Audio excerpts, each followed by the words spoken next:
Hello, everyone. Good morning, or actually afternoon. Yeah. Well, seems that the homework this time is a bit hard, right?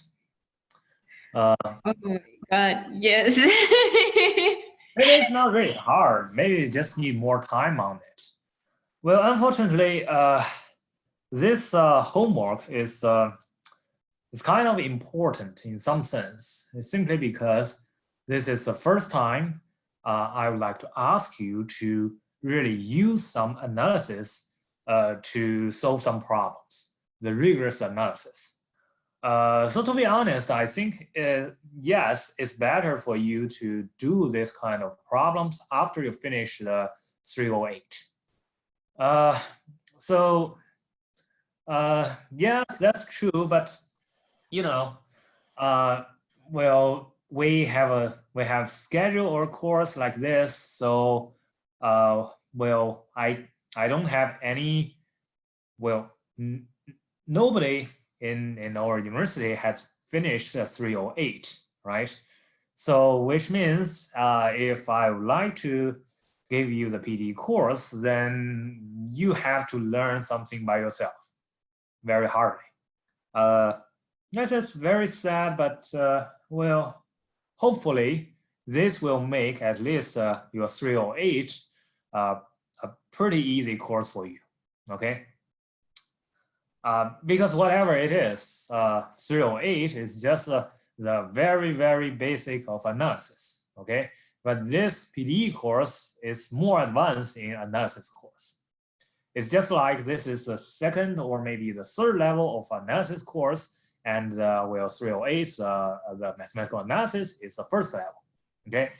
And all the other course you've learned now is just a first level. So this can be seen as the first, second level, or maybe the advanced level math course, okay, that you have learned. Which makes it a little bit hard because it asks you to be very, very familiar with those kind of knowledge that you have learned like 1 year ago, right? So this may not be very easy. Which is why I ask you to do a lot of well practice, to assign a lot of homework for you. Okay, hopefully that will work. We'll see. Okay, so if you are not able to finish your homework, that's totally fine, and just give it to me, and I can well I can grade it and still do not take off too many points from it.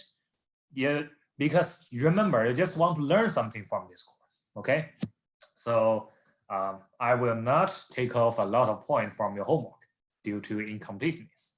But I hope you can finally be able to finish your homework, okay? In the future, maybe not this week, but in the future, okay?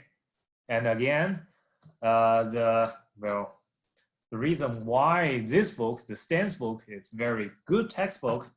It's not only well he explained everything pretty clear and in some very good order, but also the exercise in this textbook are really good. Okay, and it has a lot of things, and it is very good for you to do self study. Okay, so I think starting from today, since well based on your feedback, I think we should go slightly slower. Okay, we should go slightly slower so that you may have more time to digest what we have learned. I will try to do that. And if you still feel like that I'm going too fast, just let me know. Okay. And don't worry about your midterm, although we will have the midterm next week, right? On Wednesday. It's not on Monday because on Monday you have your analysis quiz. On Wednesday, you will have your midterm, and the midterm, I'm thinking about whether I should extend the time or not, but I still think it's not necessary. I can assign less problems for you, and I'm pretty sure you are able to finish it within 4 hours. And you don't need to worry too much about it. It will be easier than your homework. Okay, it will be at least no harder than your homework. Okay. So any other comments? Any other comments about the course, the homework, or anything else? I have a question. Where the solution for this homework could be provided? Actually, what I'm going to do is, first, today I'm trying to finish chapter 3, which will take about maybe, 2 hours, or maybe a little bit more than that, or maybe less than that, and provide you one additional example on chapter 4, which is a very interesting example. And after that, I will try to provide you some solution to your homework.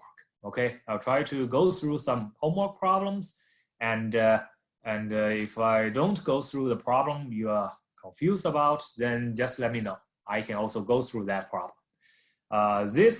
Today's course, today's lecture, and Tuesday's lecture, I will both go through the exercise problems of or the homework problems of this course. Okay. And I think that will be better than to provide you some writing solution, okay, for the homework problem. Okay. Thank you. Any other comments or question?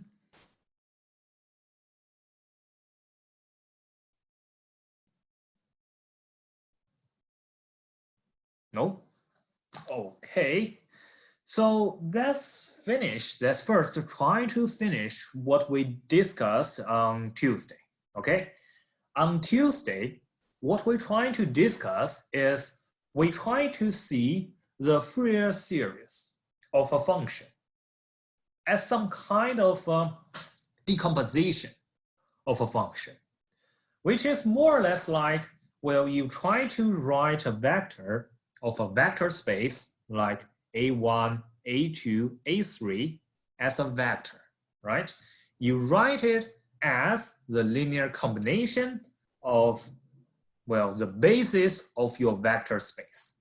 A1 times E1 plus A2 times E2 plus A3 times E3, right? And E1 is 1, 0, 0, E2 is 0, 1, 0, E3 is 0, 0, 1. And you try to write any vector in this kind of linear combination of bases. You try to do it like that. And of course, how can you get A1, A2, and A3 with respect to E1, E2, and E3? You know that A1 is actually equals to A1, A2, A3 multiplied by E1 with the inner product, right? A2 is A1, A2, A3 multiplied by E2. So thus A3 is equals to, A1, A2, A3 multiplied by E3.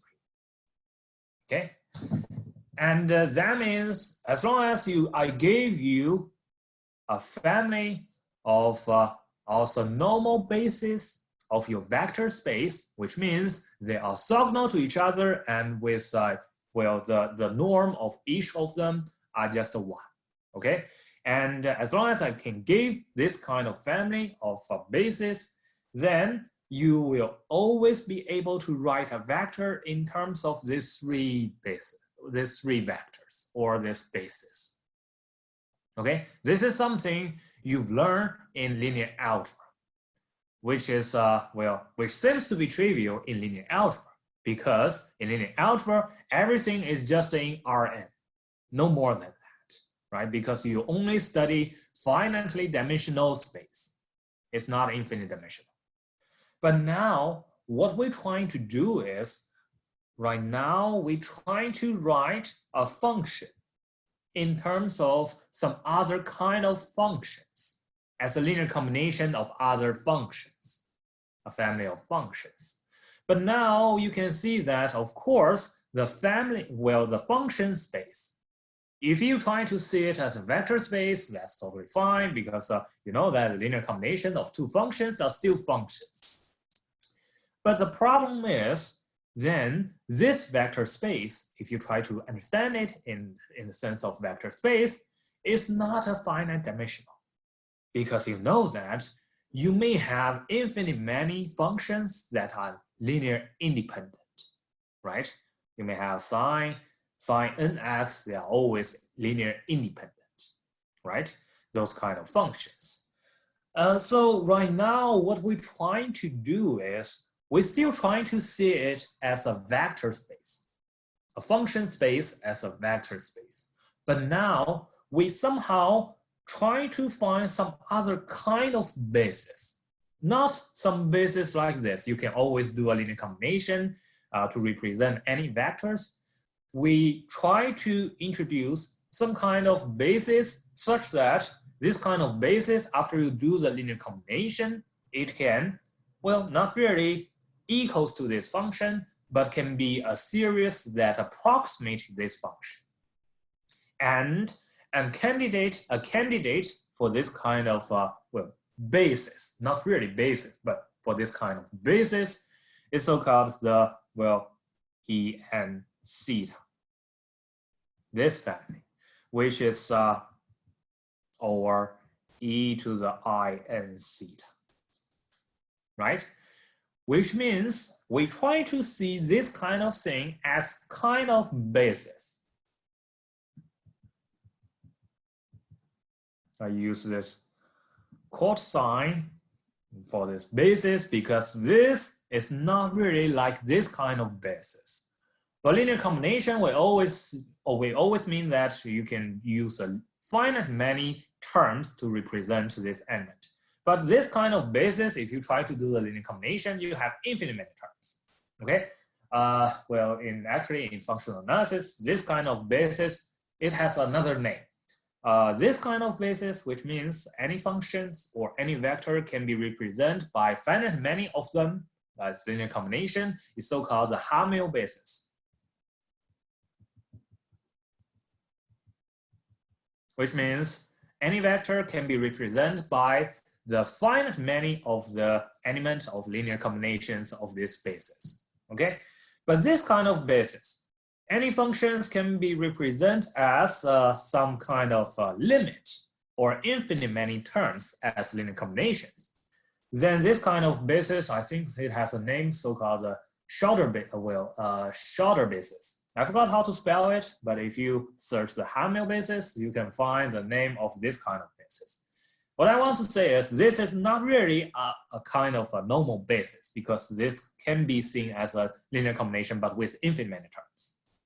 Okay, and if you try to use this kind of basis, then what we have is f theta should be able to write as, if this is a good family of basis, should be able to write as an en theta, right? With an as, well, as a coefficient. And how you can get an, since this kind of basis are also normal basis, so which means we should have an equals to f theta times en theta. And which means, well, this is the inner product of functions. It's just like the inner product, well, the integral of two functions.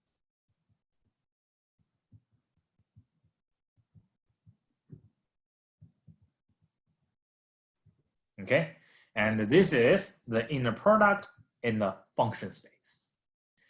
And then you will find that, okay, then this kind of linear combination is nothing more than the Fourier series of such functions. Okay, so this is another way to understand this kind of Fourier series of a function, which is a very useful way because this can make the problem kind of much easier. Okay, you don't really see it as a series of functions, as an expansion of functions, but you see it as a linear combination of a vector. Okay, and then if you try to look at it in this sense, then you will see a lot of things becomes pretty easy as long as you have this kind of inner product.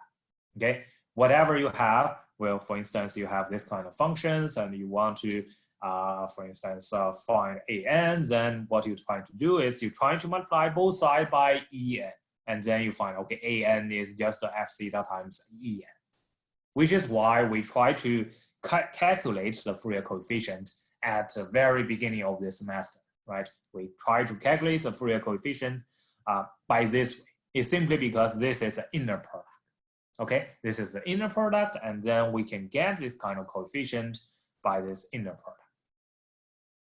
Okay, and then we want to show something like, okay, you have this kind of basis, and you have this kind of inner product.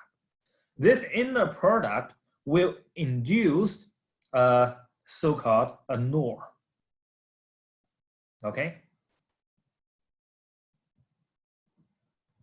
can induce a norm, which means you gave me an inner product.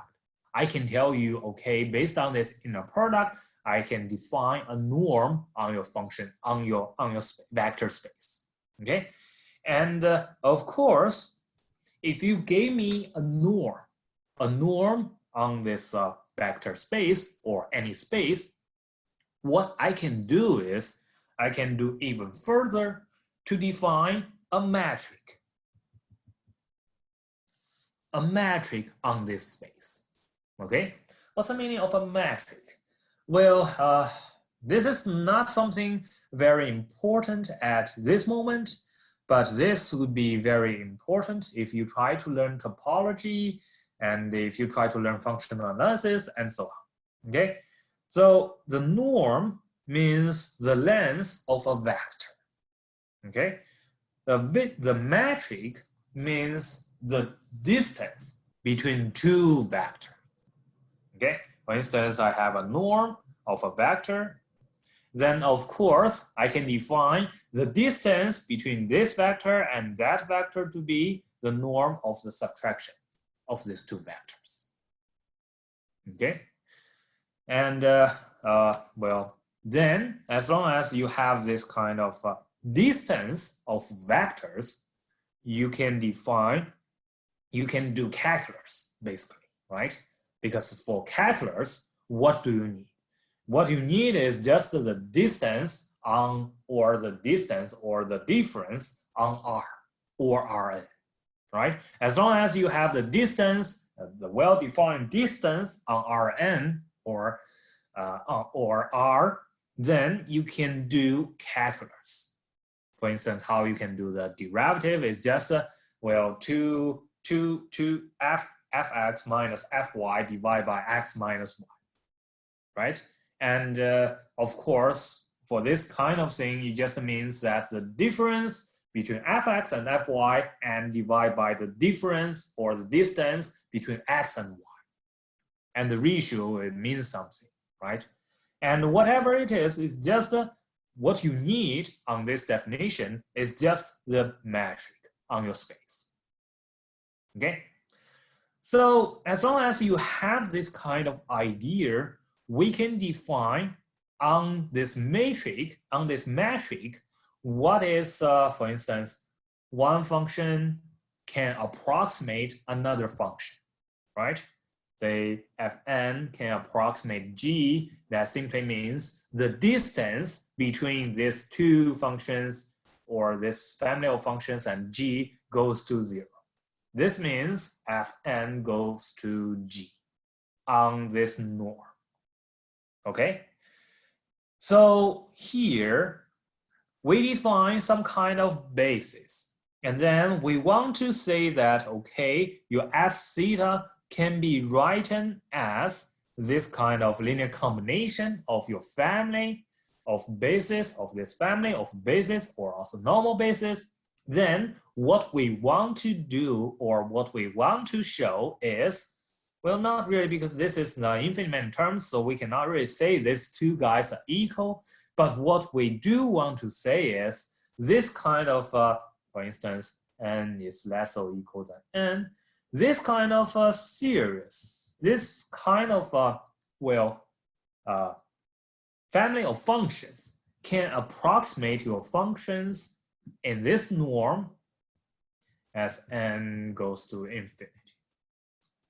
Okay, so we cannot really say that n from minus infinity to infinity and this kind of sum because it doesn't really make sense, but we can say that under this kind of metric, this kind of expression can approximate this f.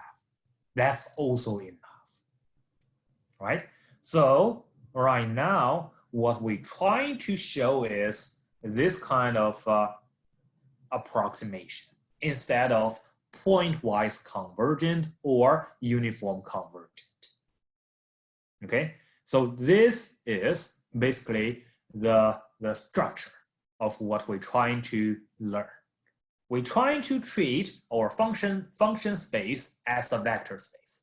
And we're trying to define the basic, we have the inner product on this function space, and we have this norm on this function space. And then we're trying to say this kind of basis is a very special type of basis because there are infinite many, right? And then if we want to define, okay, how special this kind of basis is it is, well, we just want to say, okay, you don't really have finite many terms to approximate your function, to equals to your function, to express your function. But now, for infinite many terms, you may express your function in the sense of this norm or in the sense of the distance on this space. Okay? So this is basically the structure of what we're trying to do at this moment. Because you can see that, okay, eventually we want to prove this kind of thing, but it doesn't mean anything to us.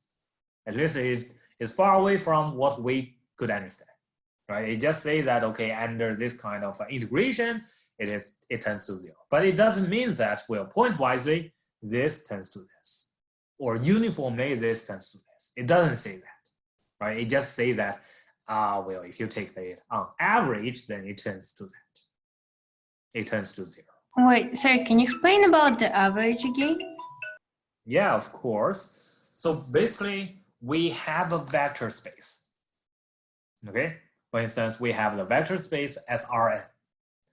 And we have the vector space as Rn, and then what we're trying to say is, on this vector space, we have the inner product, so we have the distance between two elements on this vector space. Then what we're trying to say is, what we want to show is, well, some kind of functions are the basis of this function space. However, this is functional space, so it has no finite many bases, which means for any functions, it may not be able to express as a linear combination of finite terms of this basis. Okay, so which means you cannot really say any function is equals to this kind of thing because, well, it may not equals to finite many terms as a linear combination. So we have to seek, well, what happens if we release it a little bit and make it infinite many terms to be linear combination, okay, to make this linear combination. And then we find that, okay, maybe we can do infinite many terms as a linear combination, and then we say that it is equals to f theta. But now, since you're trying to take the limit, you're trying to have infinite many terms, so you cannot really say this equals to this, because this is like a limit, right? This is like n from minus infinity to infinity. This is not really something like a real number, right? This is just as a limit.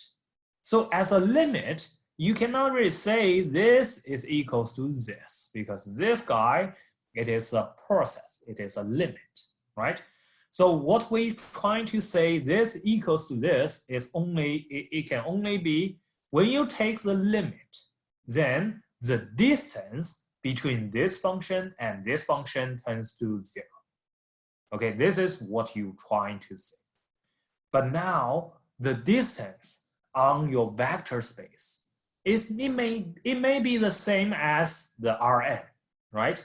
But since we already have the inner product, so we already have the matching, which means we already have the distance on this vector space. So if you want to say this function approximates to your function f, then what you want to say is the distance tends to 0. Okay?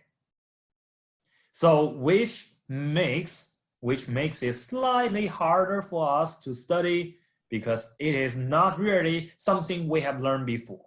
It is not really pointwise convergence. It is not really uniform convergence. Okay? it is this kind of mean convergence, mean square convergence. Well, this is SNF theta minus F theta with minus pi to pi d theta square 1 over 2 pi with half power tends to 0. Okay, it's this kind of norm or this kind of distance between tends to 0. Wait, does the left video lag only for me? Because I think my left video just stopped on half of your. Hey guys, do you see the left video? What? So I just get stuck somewhere? Your right video works, but your left video is frozen. I don't know. Does it work now? Well, Oh I'm yeah, sorry. yeah. Okay, now it works. It works now. Okay. Yeah. I'm sorry. It seems that my internet at this moment is not very stable. Okay, I see. My network at this moment is not very stable because I'm currently in Shanghai in my wife's apartment. So if anybody find anything wrong, just let me know. Okay, I will try to adjust it if possible, if I can see that. Okay. So let me explain it again. Okay. So basically, well, if you try to see every functions as an element on your vector space, okay, then what you're trying to do is you're trying to use infinite many terms to make these functions, to approximate your function, right? Infinite many terms. Infinite many terms, that means, well, it cannot be this equals to this, because infinite many terms is well, by definition, it's actually a limit, okay? So you cannot really say these two are equal or not. What you can really say is, when you take the limit, this equals to this, okay? But now, well, when you take a limit, this term, this kind of thing, this expression equals to this, that simply means you need to define what do you mean by the distance, or what do you mean by approximate. Here, since naturally on our vector space, as a function space, in our vector space, it has a metric, it has a distance, right? Two functions are very close to each other. If this metric of these two functions, the subtraction is very small, right? So we want to say this kind of thing tends to f. Then we must say that this kind of thing approximates f under this norm, right? As n goes to infinity. So this norm is not really like point-wise norm, right? It's just some integral norm, and it's not uniform norm, right? So this kind of norm tends to 0. That means on this vector space, on this function space, which is a vector space, this kind of series can approximate your function, or this kind of vectors can approximate your vector on this vector space, okay? Because on your vector space, it naturally have a distance. It has the definition of distance, which might be different from the your distance that you've learned, okay? For instance, on Rn, well, on Rn, you can define the distance between two vectors, u minus v, to be the square root of u1 minus v1 square plus un minus vn square, right? This is one way to define the distance, or the metric on Rn, okay?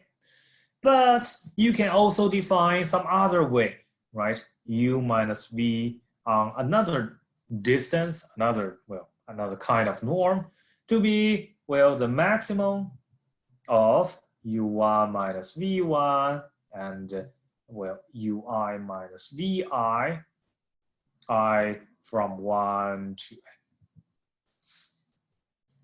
So which means you can take the largest, the largest difference of your component to be your distance.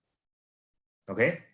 Here, similarly, on the vector space, you try to define some distance between two functions, right?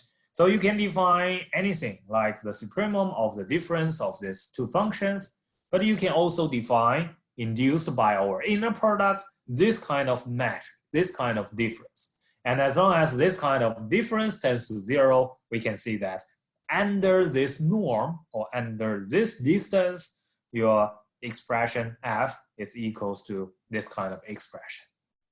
Okay, but that doesn't mean that, well, your f should equals to this expression pointwisely. It doesn't mean that this f equals to this expression, well, in uniformly. Okay, so this is just the motivation about why we want to study this kind of convergence. Okay, any question?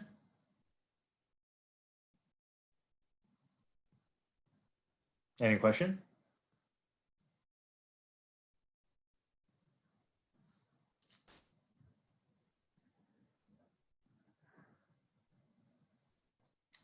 So let's continue to prove that, well, this is actually true, okay? And the idea here is, well, again, we've shown that the key part or the key step of the proof is the best approximation lemma.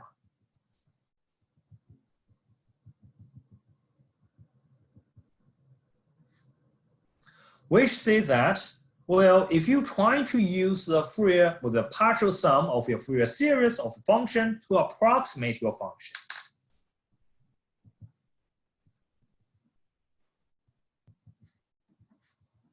under this norm, then it can be shown that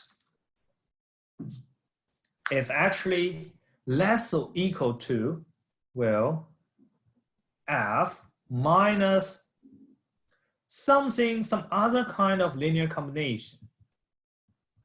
Okay, and times CNE. Okay, and this means this is like the Fourier series of your function.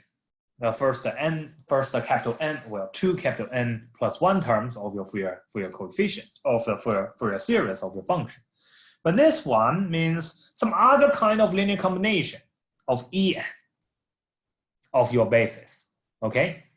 And it says that this one, this kind of well, approximation, it is the best approximation under this norm, okay? Under this kind of norm, which is amazing because we know that, well, if you try to make your functions Fourier coefficient approximate your functions uniformly, it may not be possible, but you can do some trick on this on this Fourier series, on this trigonometry functions. You can do the trick like the Fayer's summation or the Chesello's summation. Okay, you can try to play with the Chesello summation, and although initially your Fourier series will not approximate your function uniformly, but as long as your function is continuous, then the Chesello means of Fourier series will approximate your function uniformly. So in some sense, if you try to change your series, your trigonometry series, in some other way, it may approximate your function uniformly, which means it can approximate your function even better, right? However, this lemma just to say that even you try to play with your Fourier coefficient, even if you try to play with your Fourier series, this original one is always the best approximation under this norm, which also tells you this kind of uniform convergent and our kind of under this norm convergent are totally different. Oh wait, by the way, when we say the original one, we mean like the convolution with Dirichlet kernel, right? Yeah, that's right. The original one means the convolution SNF of theta is F convolved with dn. Okay, this is our original one.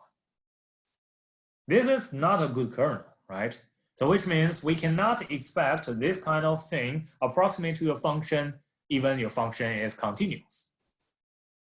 And it seems that if we try to play with this different kernel to make it do some averaging of it and try to do some survey on it, and then it becomes a good kernel.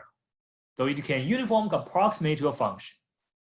However, this lemma just says that maybe under uniform convergence, it's better. Under uniform convergence, Dirichlet kernel is not a good kernel. But if it is under this kind of norm convergence, nothing can beat this SNF. Okay? This is a little bit surprising, I believe.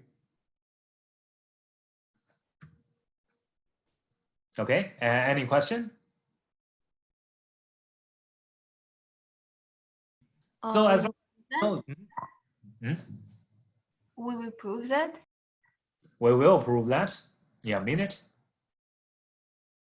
So that means, okay, since this kind of thing is even better than this, well, after you do the averaging of the trigonometry polynomials, and you can even get something smaller, then that simply means, okay, as long as you have some uniform convergent here, that means, okay, this kind of this kind of convergent is a very good convergent for some trigonometry polynomial. For instance, the Chesalo means of trigonometry polynomial, it can approximate F under uniform way, and of course under this way as well, right? Because if F theta minus this one is less than epsilon for pointwisely, then of course everything will be less than epsilon times 1. Okay? So which means you do find some kind of linear combination of En such that this kind of thing is very small. Then, of course, this original one is also very small. So this is the idea about how we can show this tends to 0. Okay? So let's try to prove it.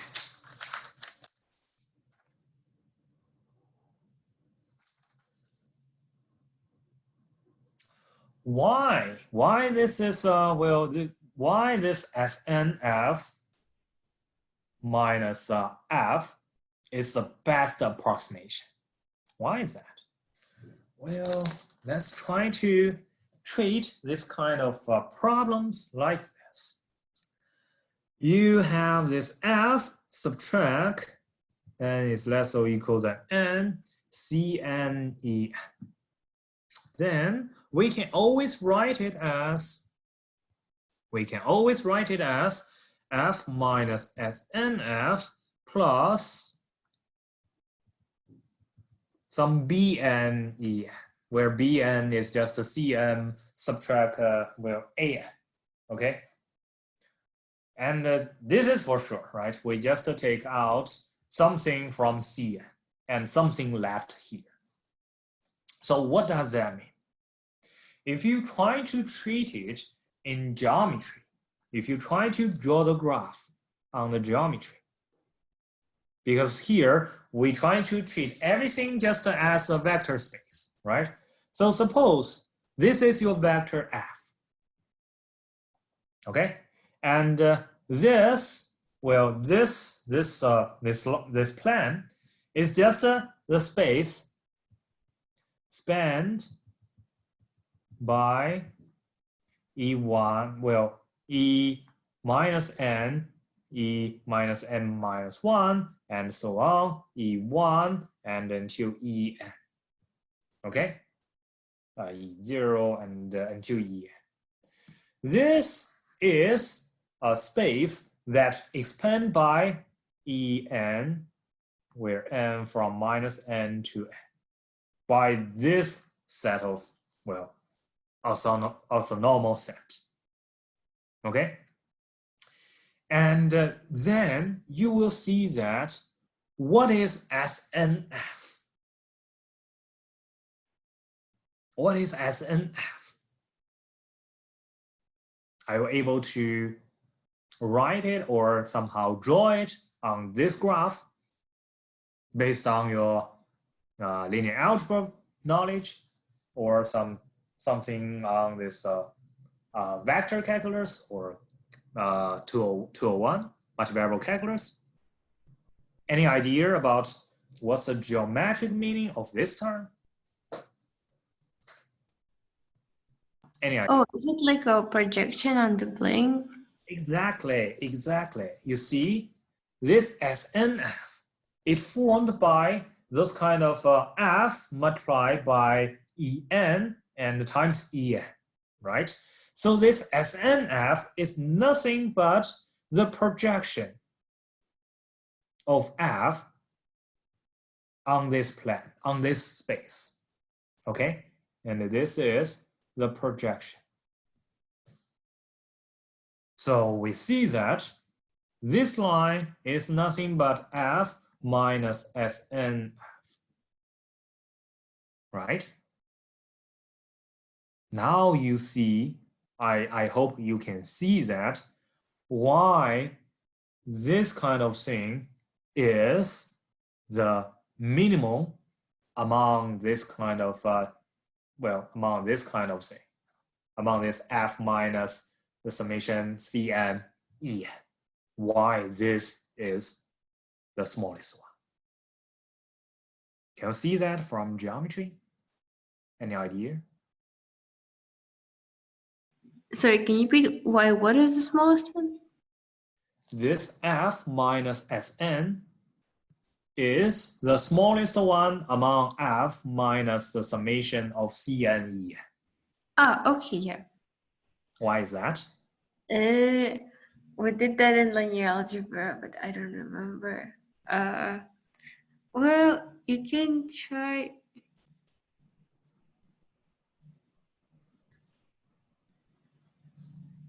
Suppose you have some other vector here. Well, no, I know how to do it in geometry, but like, how do you do it in like several dimensions? It was like linear algebra. Well, it's actually, how could I say that? It's actually pretty intuitive, right? Suppose you have another vector here, right? You have another vector here. And Or this then you can write it down as a sum of like two squares, and so you show that it's always bigger. yeah, that's right, that's right. So this line is always bigger than this one. Okay? Because this is, this projection F minus SNF is perpendicular to this space.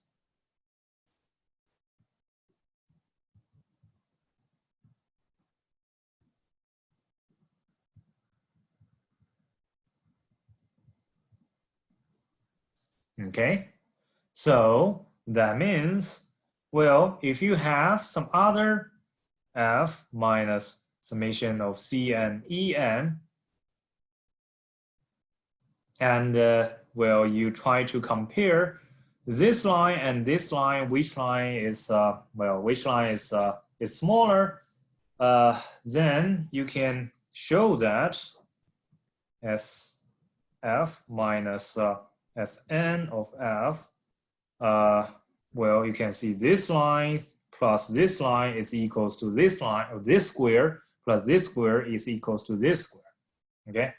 So which means, well, let me write it. F minus summation n, that's all equal to n Cn En, the norm square, is equals to, this is perpendicular to this. F minus Sn of F by Pythagoras theorems plus the summation n is less or equal than n Bn squared, or the norm of this.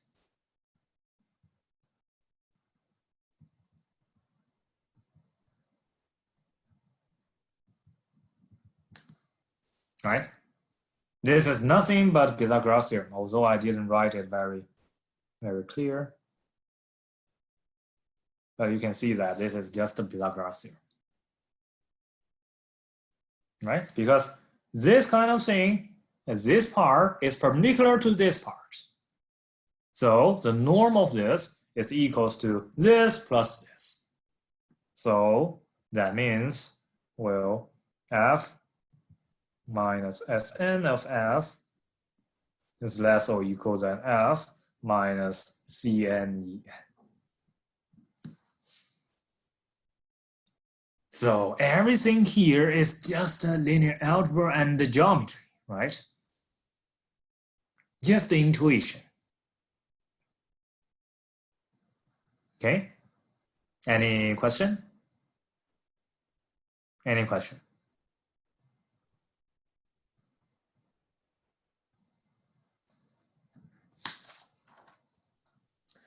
So we prove this, and based on the argument we have last time, we are able to show that, okay, then, well, your Sn of f theta minus f theta tends to 0.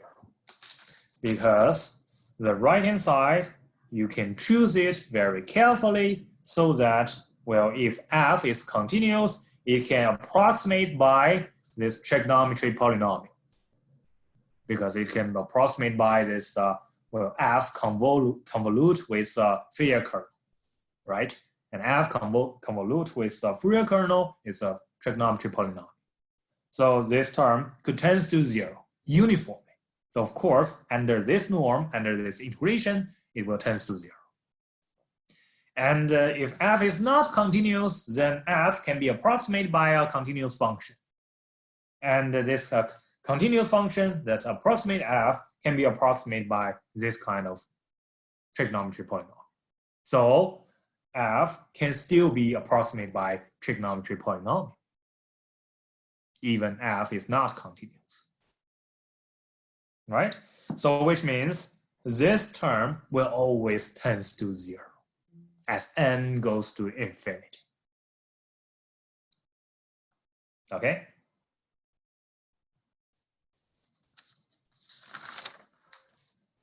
Any question?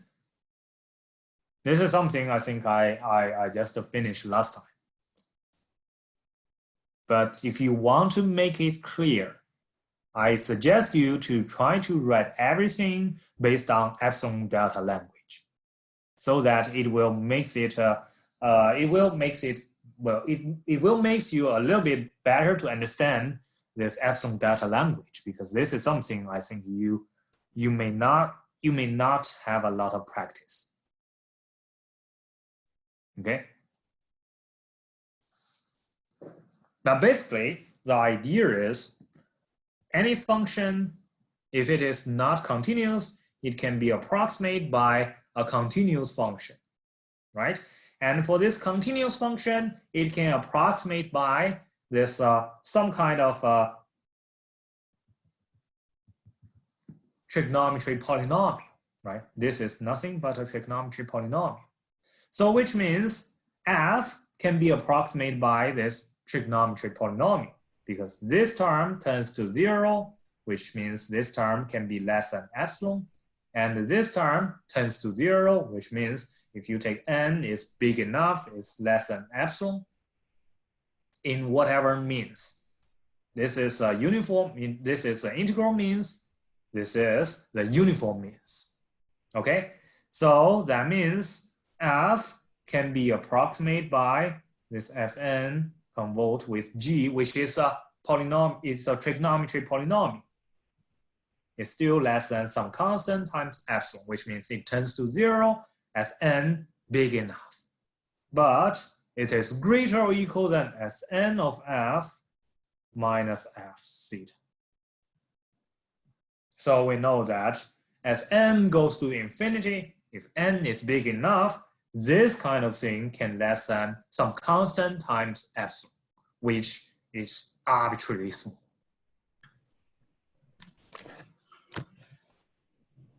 Okay. So here we assume that any function can be approximated by a continuous function? We don't And assume that. We assume the lemma we mentioned before, which is if f is integrable, and then we have there exists some g for any epsilon. There exists some g such that f minus g, if you take the integral d theta, let's say, minus pi to pi is less than epsilon, with g is the maximum value of g is less than, well, the maximum value of f, which is less than or equal to some constant b. Okay, this is a lemma we have last time, last week. Okay, then we use this kind of g to approximate your f. For any given epsilon, we can find such kind of g. And we use this fn convolved with g to approximate g, which means we use a trigonometry polynomial to approximate g. Then what we have is nothing but, okay, f minus this trigonometry polynomial is less than something very small, a very small number, as n to be very big. So we have this best approximation lemma. Then that means this well, for a series can approximate your f theta. Okay.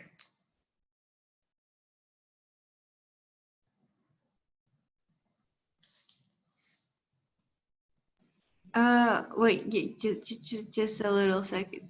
So basically, we're saying by a lemma, we know that the integral of their difference is less than epsilon, and so that, like, how is the game we write that they have a supremum at all? Because like well, we have this and this.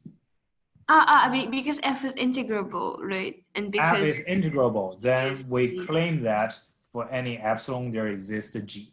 Okay, such that, well, the yes, supremum of f, well, the f is integrable, so it has an upper bound. It's bounded. Okay. So you have this. And then about the previous one, when we say that g minus fn convolution g is less than epsilon, this fn, is that the Sphere Federic? kernel. Yeah, it's sphere kernel. Okay.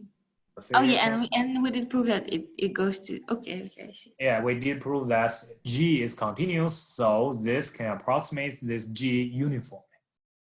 Oh wait, now another question. So we're trying to prove that the norm of SNF minus f goes to 0, but here we use the integral. So like, how would we? Yes, so we use the integral, but if you try to study this kind of norm, right? That means you try to study whether, in this case, whether this f minus g's norm is very small or not, right?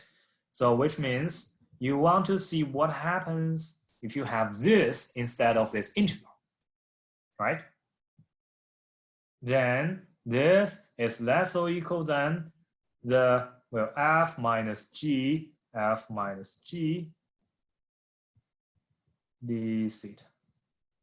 Did we prove this? I think I wrote this last time, but maybe I forgot. I'm sorry. Yeah. So how can we show this f minus g under this norm is very small?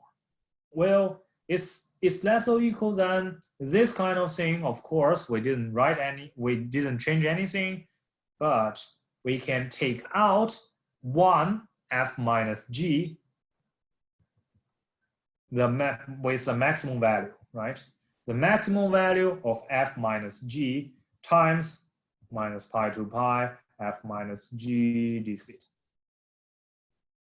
And we know that the maximum value of the maximum difference of f and g could be at most b, right?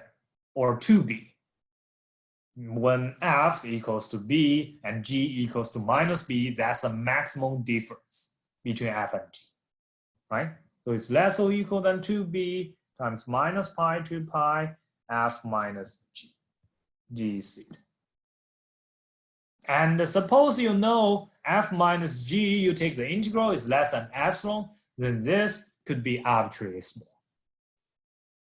So which means if f and g under the integral can be arbitrarily small, then f minus g squared can under the integral can also be arbitrarily small, as long as your f and g are both bounded. Okay, so Okay. which means under our norm of the vector space, this f minus g is very small, tends to 0.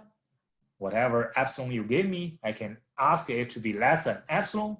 And the difference between g and the trigonometry polynomial could be arbitrarily small, uniformly. So of course, if you take square and take the integral, it's also very small, right? Arbitrarily. As long as you give me an epsilon, I can find this capital N. So that means, okay, f subtract this trigonometry polynomial, fn convolved with g, under this norm, under our square norm, it's very small. Okay, as long as you gave me an epsilon, I can let this guy to be less than epsilon. No problem. So that means as nf minus f, under this norm, it can be arbitrarily small, as long as you take n to be big enough. Okay?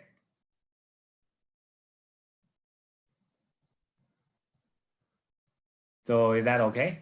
Any question about this part?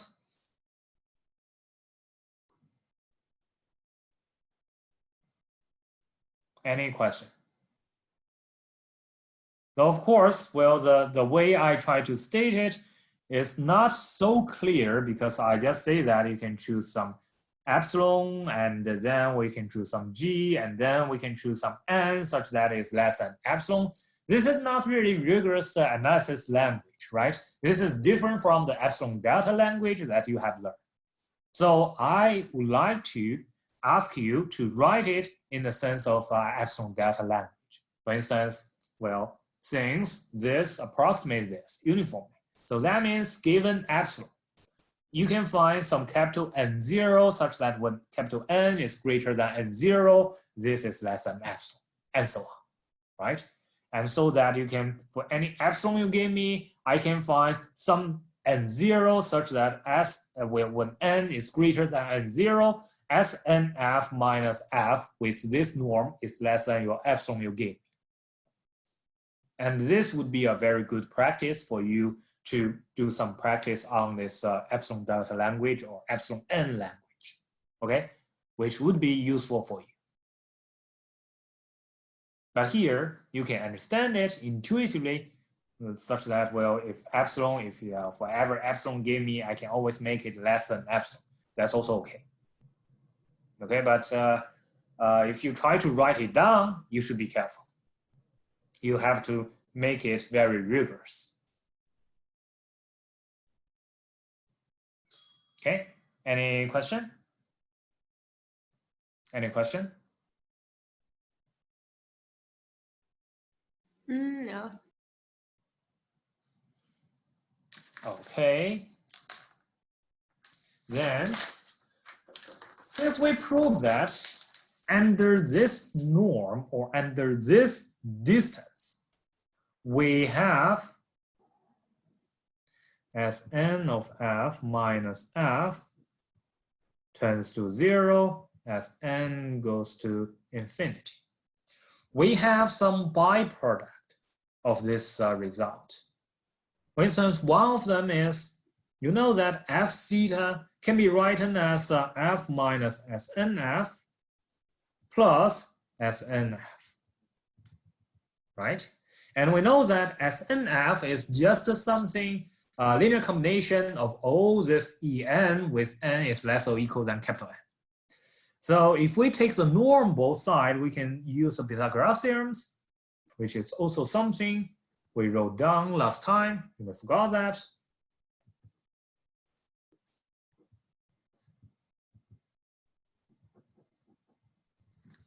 right? We have this.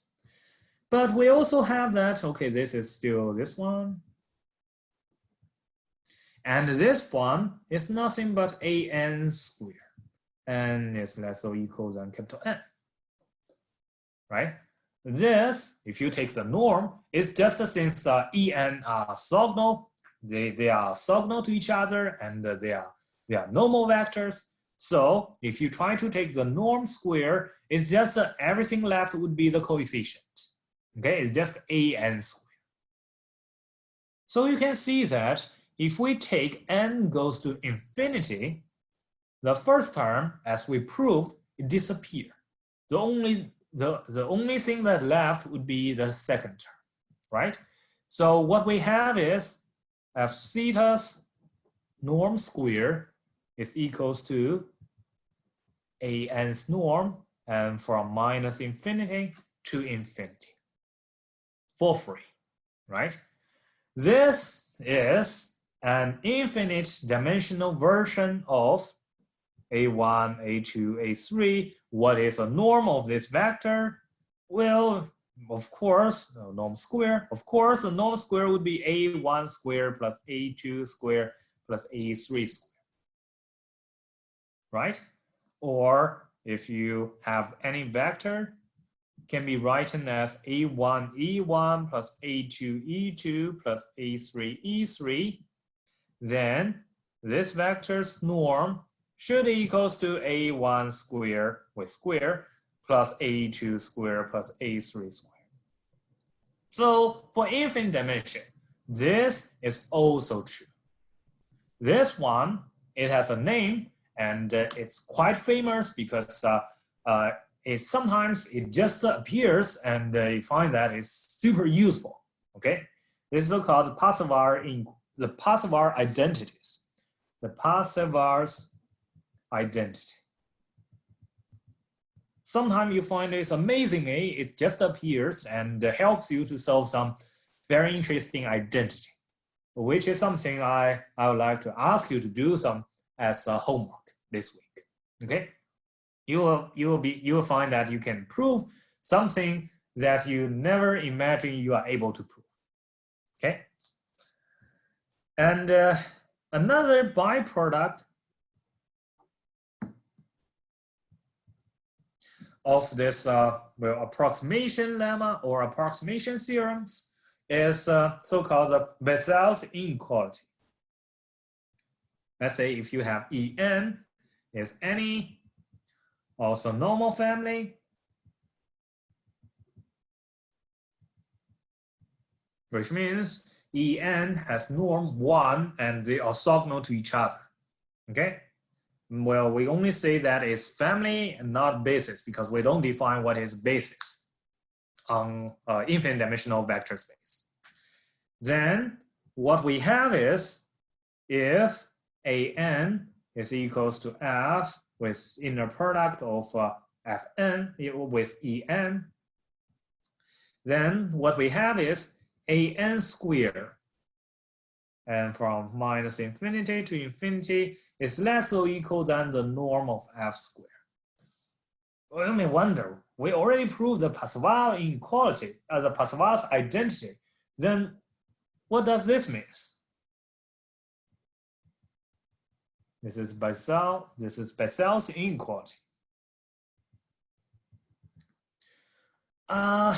Actually, the reason why we want this guy or why we don't have equality or identity instead of inequality is simply because sometimes our orthonormal family may not be a complete orthonormal family or may not be really a basis. For instance, well, if you have on R3, if you have E2 and E3, E2 is 0, 1, 0, and E3 is 0, 0, 1. This is also normal family, right? Because they are orthogonal to each other, the norm of both of them are 1. But if you try to compute Okay, for instance, A1, A2, A3. What is the corresponding coefficient of E2 and what is the corresponding coefficient of E3? You know that if this one multiplied by E2, it gives you A2, and if this one multiplied by E3, it gives you AE3, right? So, of course, you don't really have the norm of A1, A2, A3 is equals to A2 squared plus A3 squared. You only have this 2 squared is less or equal than, well, A1, A2, A3 square. Okay? So sometimes if in your vector space, you don't find any this orthogonal basis. If you don't find that orthogonal basis, then what you can have is only this less or equal to, not really equals to. Okay? And that okay? Any question? Yes. Oh, wait, give me a second. So like, again, how did we define our AN? I already forgot. This is the definition of AN. AN is F in the product with EN. Okay, so AN is itself also a function because it's like No, it's not a function. It's a scalar. It's a scalar, right? We use a vector inner product with vector. It will give you a scalar. It will give you a number. oh wait, but like our F is a function itself, so it consists of like a different dimensions of functions, right? Or are we assuming we take it F for a specific value? Well, F could be a vector. It's not a it's not a function. It's not something. It's just a vector. We treat everything here as a vector. Okay, F is a vector. It's just like this one, or it's just like a function, or it could be anything else. As long as we have a vector space. Remember, forget about the function for a moment. As long as we have a vector space, nothing more than a vector space, we can, well, suppose we are able to find the inner product on the vector space. Then you can find a family of all subnormal vectors, right? And then you can define what is AN. AN is equals to F inner product with EN. What is the inner product? Inner product is a, well, it's a bilinear operation, right? It's an operation with two, it maps two vectors to a number, right? So the inner product of two vectors is a number. Okay. A scalar. Okay. And basically we get like from this like the theorem we got like a kind of Pythagorean theorem. We got like two results. That one is if F and S and F are like say it's like 0, so there is no parts, that we get that F squared is equals to this, right? And so the condition for the first one is that F should not have any say vectors from S and F, or what do you mean vectors on S and F? So say in the left upper corner we got this equation that F yes blah blah blah, blah, right? And so basically we got, after that we got a result like the Parsons identity. The Parseval, yeah. Does it hold only when F doesn't contain any like vectors from S and F? Well, this hold simply because the Parseval identities, it holds simply because this term can disappear, right? When you take n goes to infinity, it disappears. So which is why these two are equal to each other. Oh, okay. In general, this term may not disappear, right? If you have any other en on your function space, like for instance, some kind of functions like, well, what kind of function? some functions like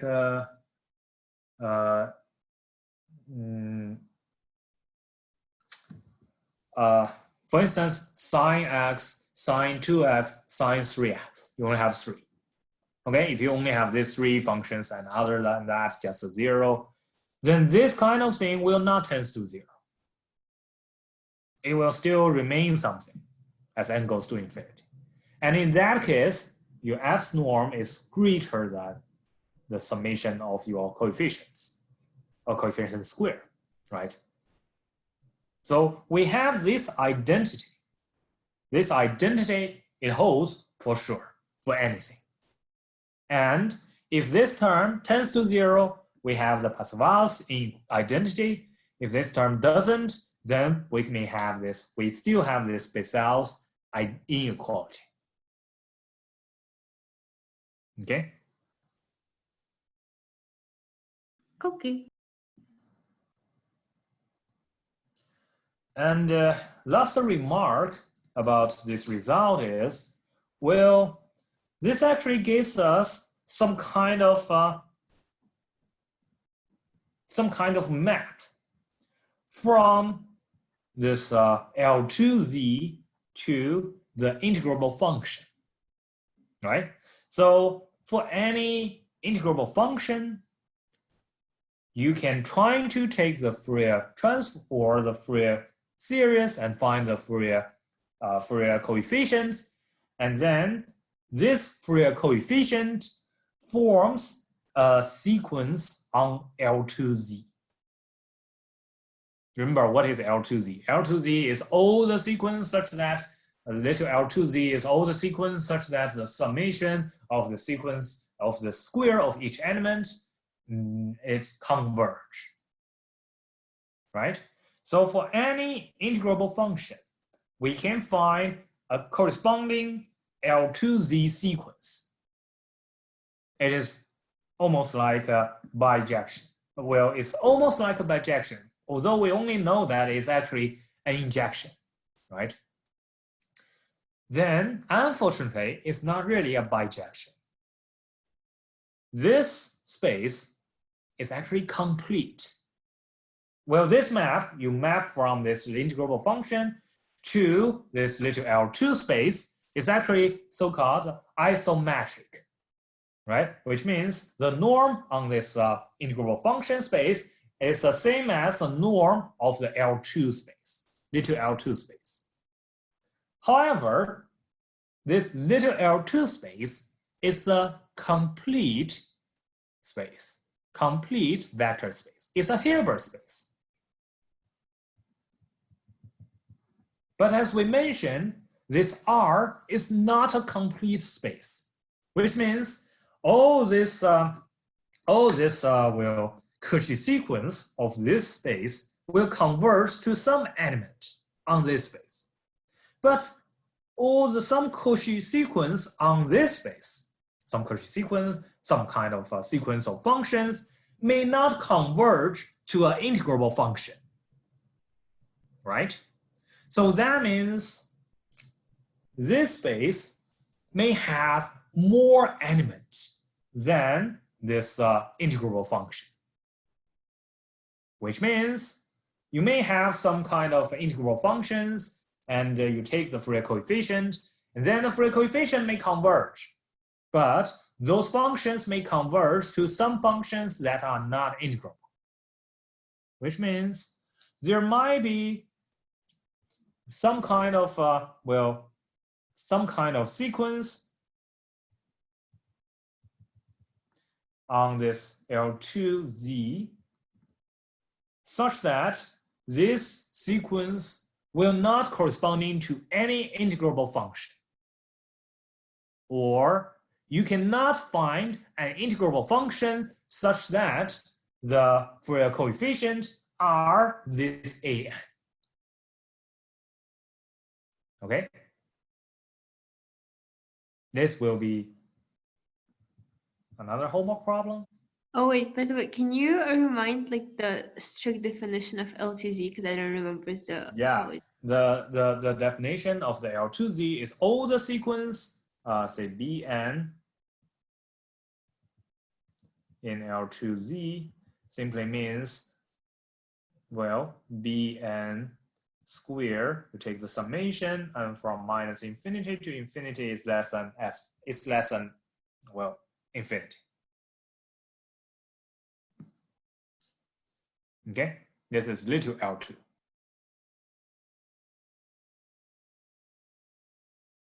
Oh, okay.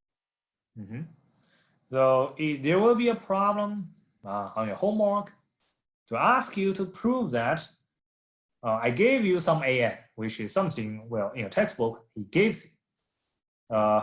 It's something like 1/k something, okay? He gives you something, some AN, and asks you to show that there is no function, integrable function, such that this integral function has Fourier coefficient as your AN. Okay? So it seems that, well, L2 space, little L2 space is bigger than the Riemann integrable function space in some sense. And later, when you, after you learn the real analysis, you'll find that actually the Lebesgue space, the L2, the big L2 Lebesgue space is actually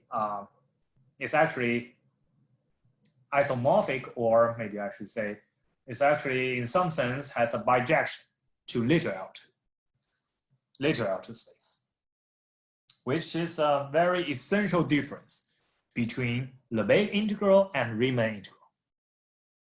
Okay, so let's have a short break and we'll resume at 27. Okay.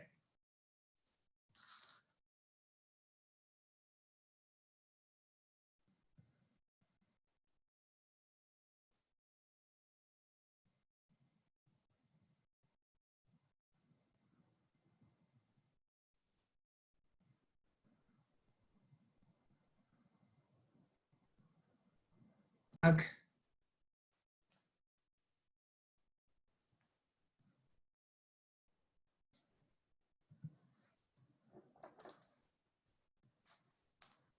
So we proved that last time, well, 10 minutes ago, we proved that this SNF minus F under all norm tends to 0, okay, under this integration norm. Moreover, we show that, okay, this is so-called, first of all, in identity, all the Fourier coefficients square are equals to the norm of F, which is something bounded, right? This is very important because then we have a very easy corollary to this one. This is so-called the Riemann-Lebesgue lemma.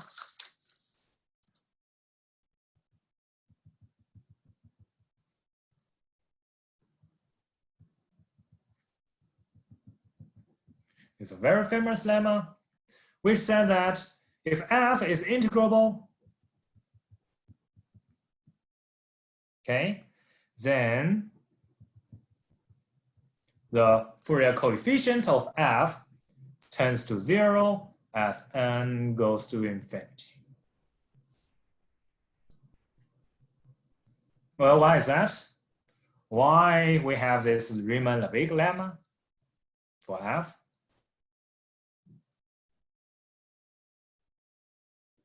Anybody has any idea? Wait, so you're saying that if f is integrable, then the Fourier coefficients would tend to 0? Well, can we try to like write it as a kind of a sum that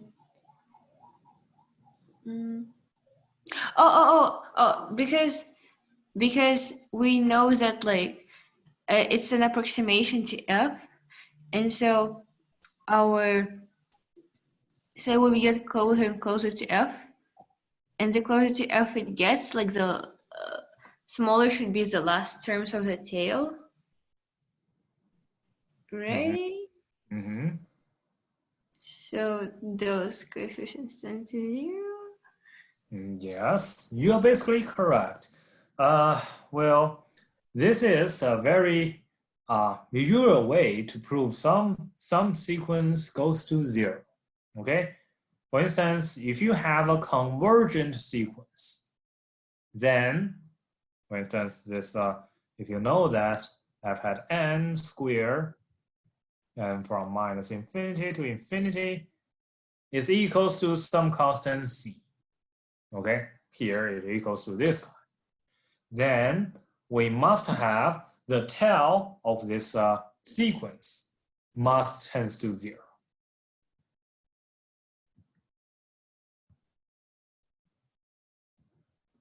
Okay, because otherwise, if you have something which constantly not equals to 0, then you are adding to something. You're adding to this this sequence something which is not equals to 0, right? It's not smaller and smaller, but something constantly bigger than something.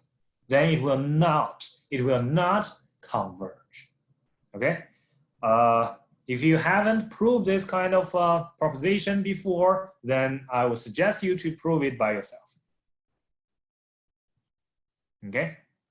Otherwise, I believe you are going to learn how to prove it very soon in your 308 course.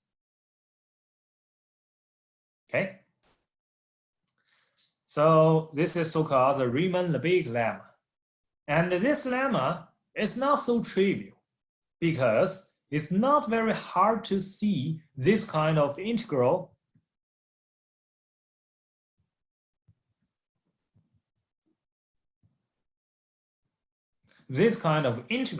tends to 0. It's not very easy to see. And it is even harder to see, well, why this kind of integral tends to 0, or sine and theta tends to 0. It is not very easy to see this, but you can prove that by this Parseval identity, which is a pretty nice result, which is why it even has a name. If you are interested, you can try to prove it without this Parseval identity. You find that it's really hard. Okay, because you only assume your f is integral. You are not able to do any integration by part. So you don't really see why it should decay. Okay. Any question? Any question?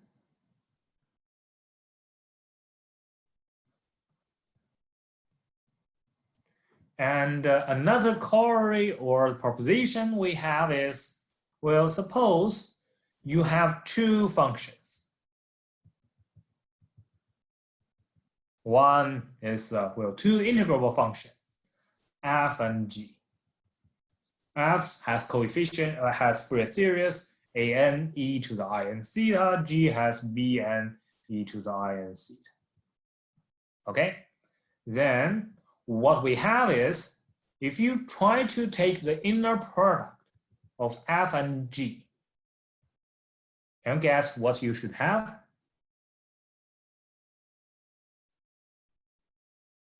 What should be f inner product with g? Just like term by term, right? Like just like term by term. Exactly. an, bn, don't forget bar here. Okay, because we are complex, we have complex numbers. And if you write it, then you find that, okay, it's not so clear. It's not very trivial. This is f theta g bar of theta d theta.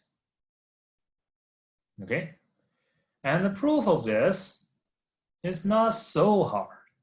It's just a very tricky identity, which is how you can write this inner product in terms of norm. Because we know that the Parseval identity gives us something about the norm. of a function. Now the question is how you can write this inner product as some combination of norms of some functions. Here I will write it for you. It is equals to 1/4 f plus g squared minus f minus g squared. Well, you have one. Well, this will give you somehow like f times g, but not really. It's just a real part.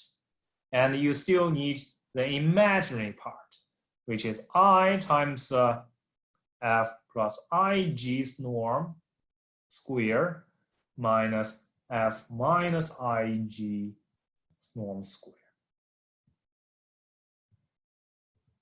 Okay. The inner product of f and g can be expressed as the norm of some combination of f and g. Then by Parseval identity, you know how to express it in terms of an and b.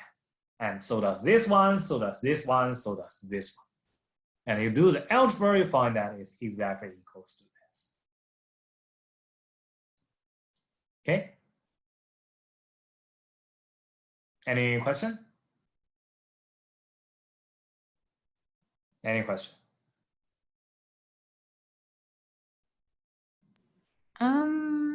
Well, I think we just have to write it ourselves, but yeah.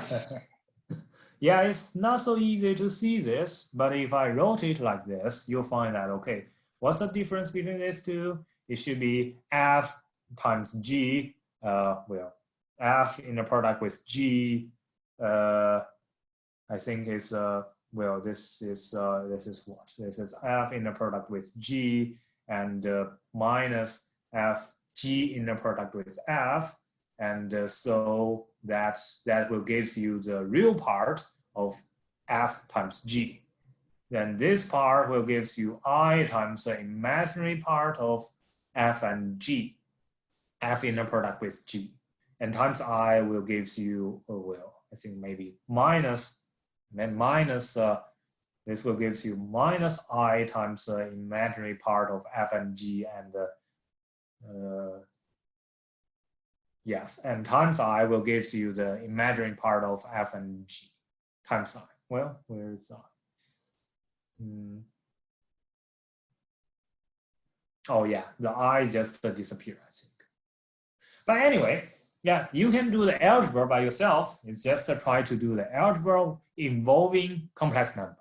And I believe you will get the correct answer. Okay? Well, it seems that today we will not have enough time to go through our homework. Probably we'll postpone it to Tuesday. Okay. So let me try to introduce a little bit more about the application of this well, convergent. Okay, this convergent result is very important. It can tell us a lot of things, and it can even tell us something about pointwise convergence.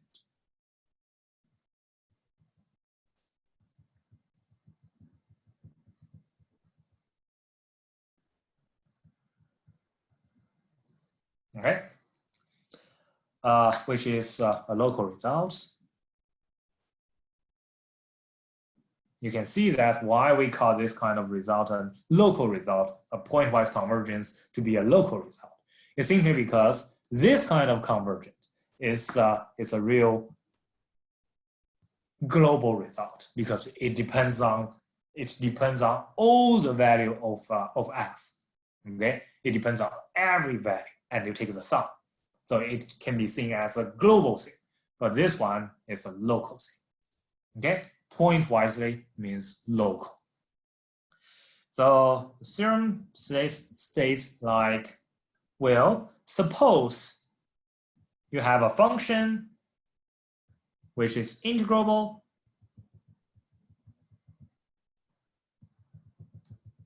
and let's suppose that f is differentiable at some point theta 0. Okay, at this theta 0 point. if f is differentiable. Then, even at this point, it's only differentiable. We have as n of f tends to f as n goes to infinity. Okay, so you can see that, let me remind you what kind of convergence we have for this Fourier series. For Fourier series, we know that itself may not converge to f, right? For Fourier series, the function's Fourier series may not converge to this function. But as we mentioned, if your f is twice differentiable or twice continuously differentiable, which means the second derivative of f exists and is continuous, then what happens is the Fourier coefficient will have a decay, like 1 over n squared. We can do that by integration by part, right? And then we have the convergence. It's actually a uniform convergence. And we also show that if you try to do some averaging of this Sn, then you are able to get some uniform convergence.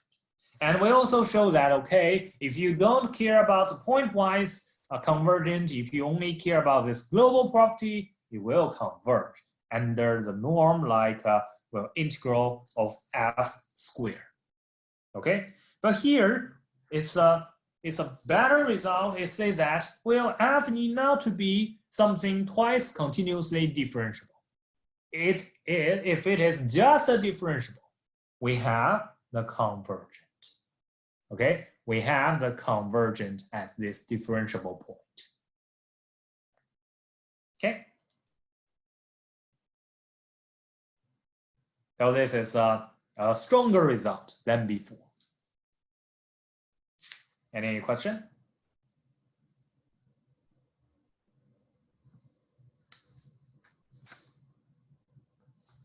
So let's try to prove it and see what do we need.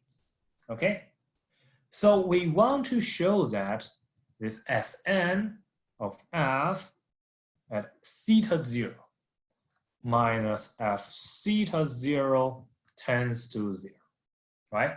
This is what we want.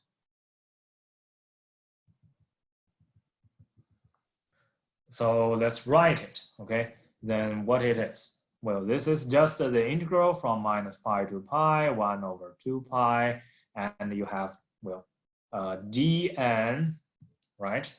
dn of theta minus, well, theta minus theta 0, or maybe let's say this theta 0 minus theta, and f theta d theta, okay, minus f theta 0.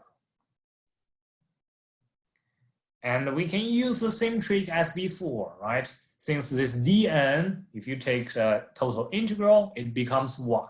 So we can write f theta as the integral of dn as theta d theta, right? So this is actually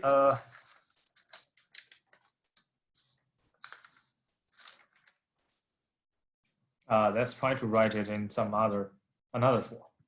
Make it a little bit better, because this is like f theta 0 minus theta, and dn theta d theta minus f theta 0. Okay, it doesn't matter. Then we just put everything on this f minus f theta 0. And then you have dn theta d theta, because the integral of dn theta is equals to 1. Okay, I did nothing, just to try to move this term inside of your integral. So you have this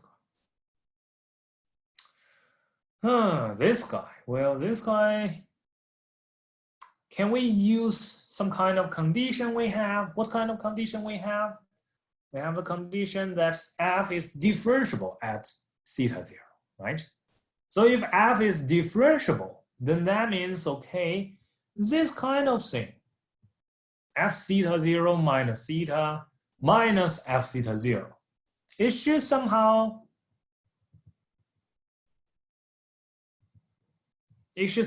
like something something which is good enough times theta, right? Let's say it's f theta. Let's say it's f theta something. Okay? Maybe f theta 0 times theta, whatever. It is something times theta 0, theta. If theta is small enough. Right? Wait, isn't it supposed to be like a theta plus plus f of theta? I see. Right? You divide theta both sides, and then this kind of thing turns to something like f prime as theta 0. So which means it should be something times theta. But do we assume that when theta is approaching theta 0, right? Yeah, we assume theta, suppose theta is very small. Then it is somehow looks like theta times something. Okay? So which means it is something not so bad times theta, times dn theta.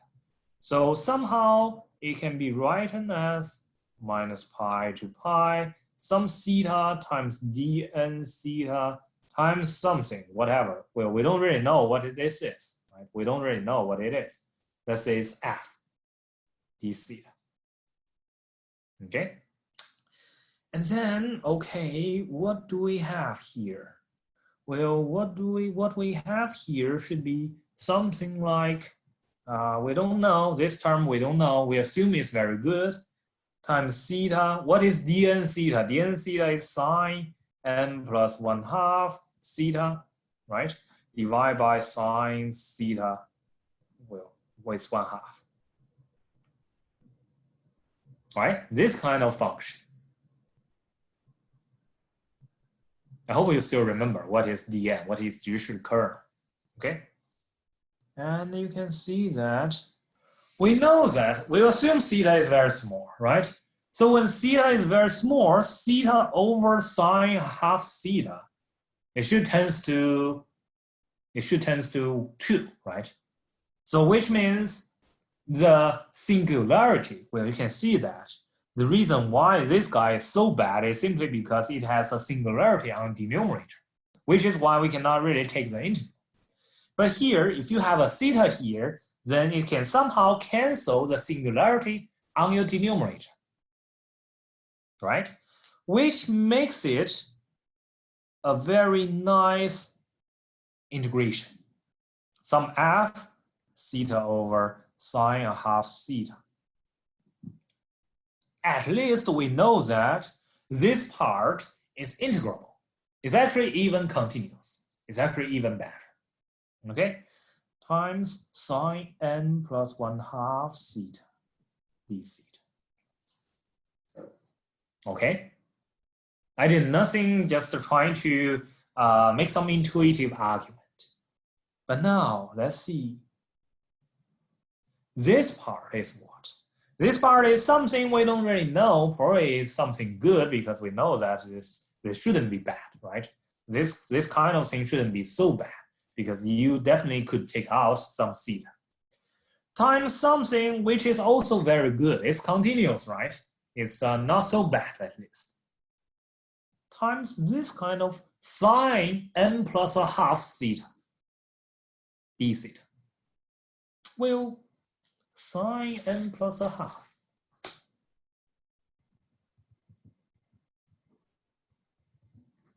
We have these trigonometry functions. We know trigonometry functions a lot, right?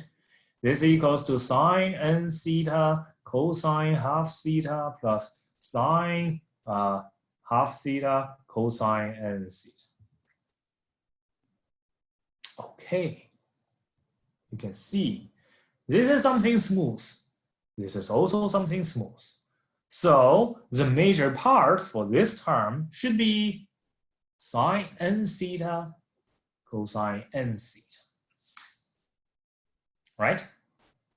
So somehow this guy can be seen as some kind of functions. Maybe let's call it g theta. Let's assume g theta is pretty good. It's smooth. It has no singularity. Okay, which means theta can be any number, and it is always well defined. And we even can assume that g might be continuous. Okay, times cosine 1/2 theta sine n theta plus another term like g theta sine 1/2 theta cosine n theta. Remember, we want to show what we want to show. We want to show that as n goes to infinity, the difference of these two terms tends to 0. Which means we want to show that this guy tends to 0 as n goes to infinity. Right? So let me ask you this question. Is that possible? For these two guys tends to 0 as n goes to infinity? Is it possible? Can you repeat again, please? You see, we do some intuitive argument here, and eventually we try to simplify this kind of thing until we got this kind of thing, right? But remember, we want this kind of thing tends to 0 as n goes to infinity. My question is, what shall we do if we want this guy tends to 0? What shall we do? Well, we actually know that, say, for example, sine is an odd function and cosine is an even. So I think the first term maybe would cancel. No, g might not be. Okay. Well, g could be an arbitrary thing. It's just something like continuous. Then can we say anything about whether this guy converges to 0 or not? Can we say anything about that?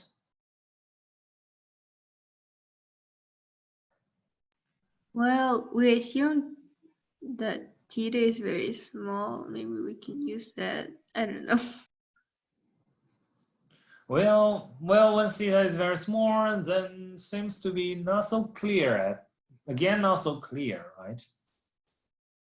Do you remember we learned something about half an hour ago?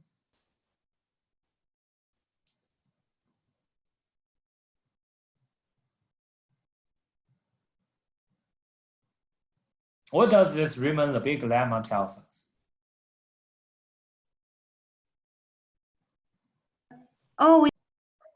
When n would go bigger, then those kind of integrals, they usually tend to 0. So we can try seeing what happens when our n goes bigger here. Yes, that's right. So the only thing we want to show by Riemann-Lebesgue lemma, if we want this kind of integral tends to 0, we only need to show this part to be an integrable function. As long as it becomes an integrable function, we are done, because we can use the Riemann-Lebesgue lemma, right? Okay. Oh, and we know it's integrable because both of them are. Yes, but well, this is again just an intuition because we skip this part and we don't know what this looks like, right? So right now we just need to say this kind of function g is really an integrable function, and that's the end of the story, right? So what is our g? Okay, our g is something like this kind of form divided by theta. This is our g, right? Now let's try to write the proof. So remember, we want to say this kind of thing divided by theta is a nice function. This is what we want to say. So let's try to define this kind of function and claim that it is a good function. Let's call f theta to be, you have f theta 0 minus theta minus f theta 0 divided by theta, okay? If, let's assume theta is not equals to 0, theta is between pi and minus pi, okay? You have this as your expression. And if theta equals to 0, we have to exclude this theta equals to 0 because we cannot plug in theta equals 0 on denominator. But the natural way to define when theta equals to 0 is f prime as theta 0. Okay? So you can see that this function is equals to this function divided by theta. Right? Which is what we want. Now, we know that other than this f theta, everything else are just integrable. You see, this part is continuous, this part is also continuous. So we only need to show this capital F theta is an integrable function. Oh, and it is because we have that those differences are continuous or integrable. This is because we change one point. Oh? We don't say that, right? Wait, didn't you assume f is continuous in the beginning, or? We only assume it's differentiable at one point. We don't say any others. Oh, okay.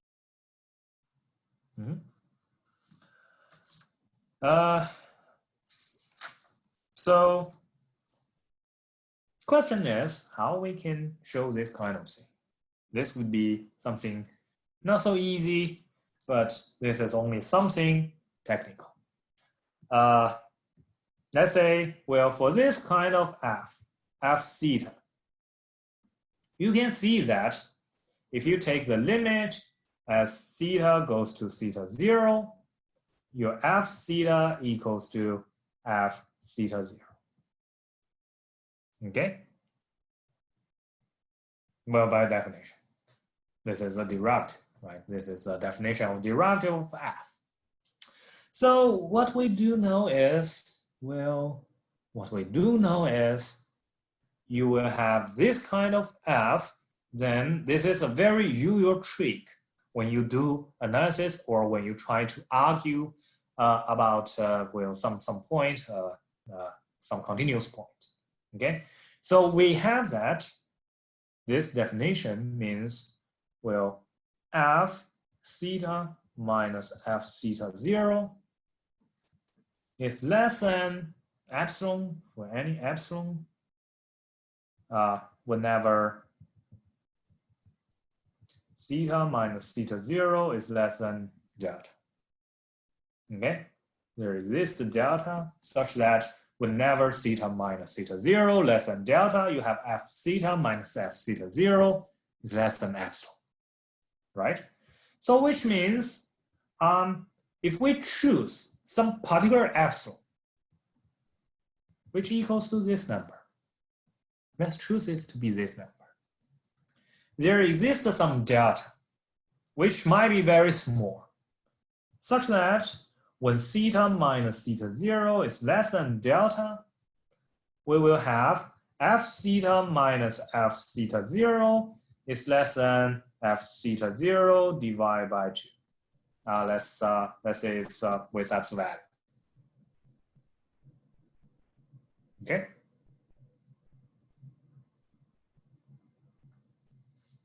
That okay? This is just epsilon delta language. Okay. We just choose a very special epsilon. That okay? Okay. So this means we can break this epsilon value and then it can be less than, well, 1/2 of this greater than minus 1/2 of it, right? So this means f theta can be at most 3/2 epsilon value of f theta 0 but can be no less than 1/2 f theta 0.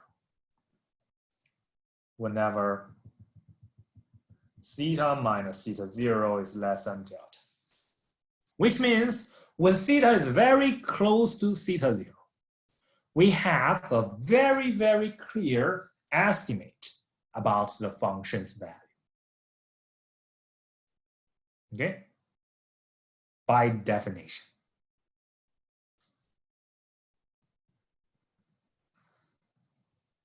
That clear? Is that clear? So this means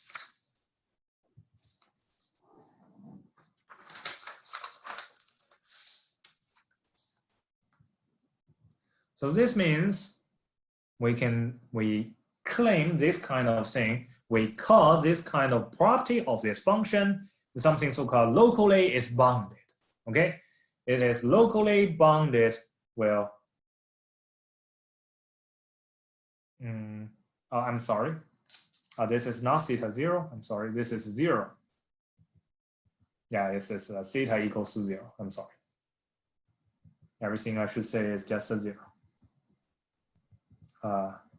Oh, this is a typo. This is a very, very obvious typo. You should let me know, okay? Because f evaluated at 0 is equals to this kind of thing, not theta 0. Okay?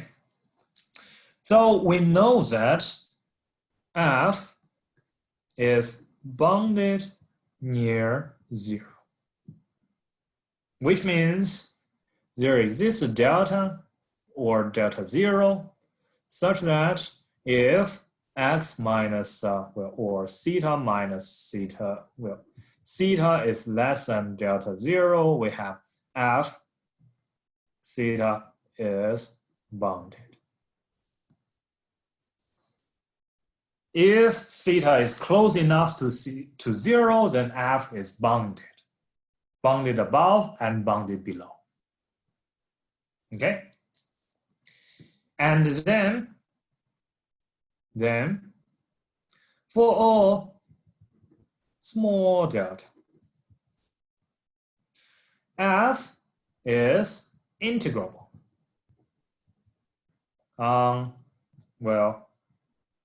Minus pi to minus delta, union delta to pi. Because you see, this is your f if theta is not equals to 0. And this kind of thing is integrable for any place that not equals to 0. If you take away from 0, if you be away from 0, then this f theta is integrable. Okay? For any small delta. Now, there is a proposition, because little f is integrable. Divided by theta is also integrable, right? 1 over theta is integrable from these two intervals. Okay? So you have a function which near this point, near this origin, it is bounded. Away from this origin, it is integrable.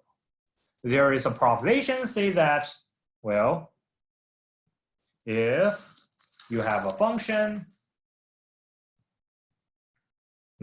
if f is bounded minus delta to delta and integrable from minus pi to minus delta to pi for any delta greater than 0, less than delta 0, for any delta small enough, then f is integrable. Okay? You can imagine why. It's simply because if you try to take the Riemann sum of your f, then you can always take off very little bit of your intervals, right? And for any partition, well, it can be it can be something variance. Well, for one partition, it can be the Riemann sum could be something. For the other one, it could be another thing. And then, well, if you want to say that this kind of partition, if you try to take the subtraction and it will tend to 0, then the only thing you want to say is, okay, you can take this kind of very, very small interval, and this kind of very, very small interval, it doesn't matter because this interval is so small. For the rest, it itself is integral. It itself is integral. So which means it will not, this whatever your partition is, it will not oscillate a lot. So which means you can show that it is integral.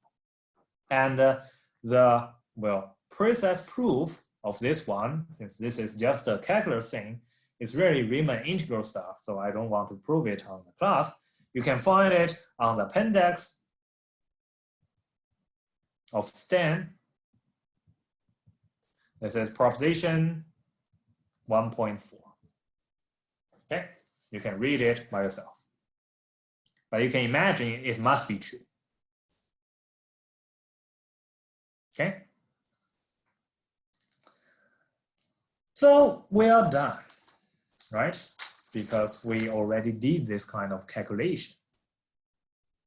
Then as NF of theta minus F theta 0 is equals to, well, 1 over 2 pi, pi from minus pi to pi, F theta 0 minus theta minus F theta 0, dn of theta d theta, which equals to 1 over 2 pi minus pi to pi. Now it's really F theta times theta times dn theta d theta. Right? It is F theta, capital F theta times theta. So you can see that is 1 over 2 pi minus pi to pi, capital F theta, which is an integrable function, theta over sine a half theta, which is a continuous function, is integrable, times sine n plus a half theta d theta. And you can split it into two terms. If one is F theta, theta over sine a half theta, and times cosine a half theta, times sine n theta d theta. Another term is minus pi to pi, F theta, theta over sine a half theta, sine a half theta. Well, actually, this term is even better. Cosine n theta d theta. Okay? By Riemann, Lebesgue lemma, it will tend to 0 as n goes to infinity. Okay? So we prove that if you have any point that is differentiable for your function, then the Fourier series will converge to your function's value at such point. Okay? Any question? Any question about the proof? Except for the part where we prove it's integrable, not really.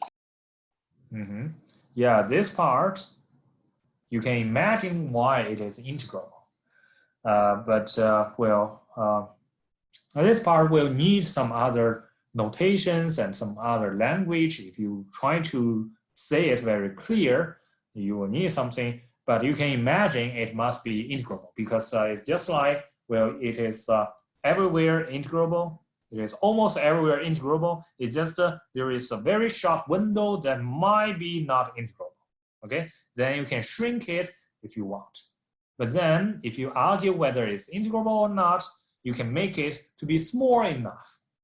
And then you can say that, okay, for this kind of partition, then this kind of thing, this very small interval, it doesn't matter, okay?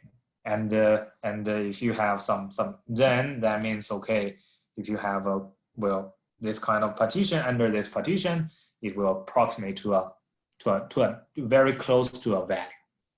And if you have another finer partition, then partition of this interval, then you can choose it to be even smaller. But whatever it is, this part, it doesn't really matter because it's bounded, because the function is bounded on this part, on this very small part. So this can be seen as a very small error. Okay. Try to read it if you are interested, and if you are not interested, you can just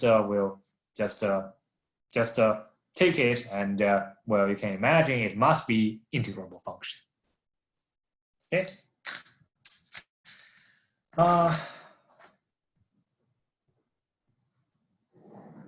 So there are some corollary to this theorems. One is, well, if f and g are integrable, and say for some point there exists some kind of an open interval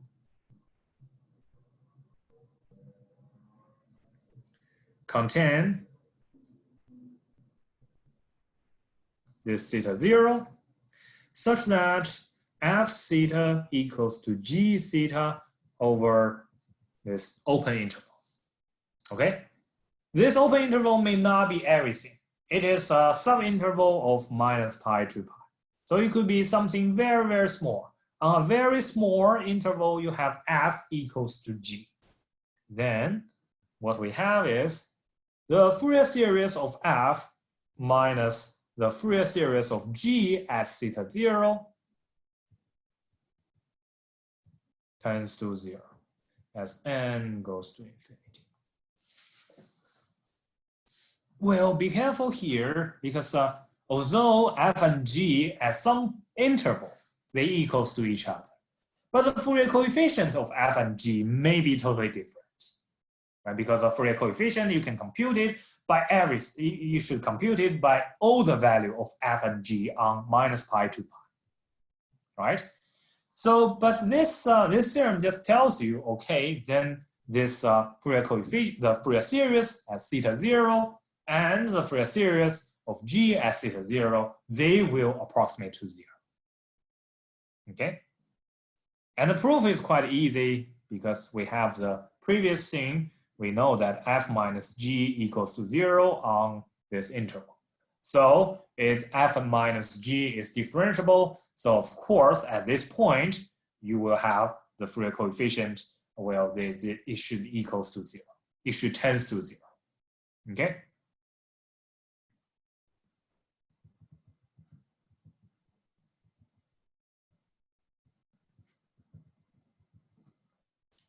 Okay, then we are done.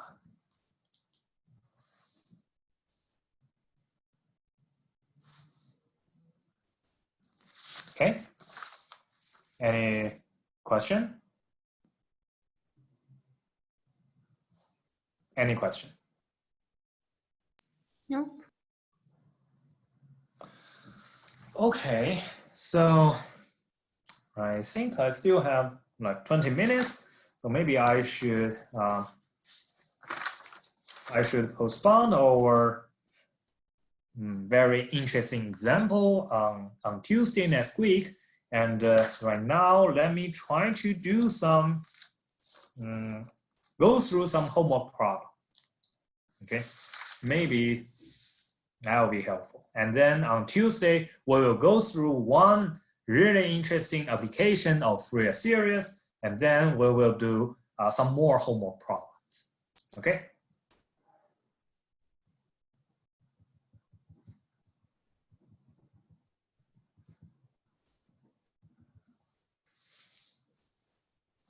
So I know that some of you may have some questions about these homework problems. So I choose some homework problems which may help you to understand the material we have, okay?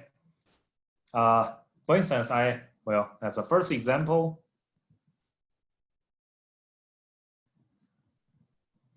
this one. And I want you to solve this differential equation, this PDE, okay? Or find the general solution to it. I believe everybody I think everybody has the correct answer for this problem.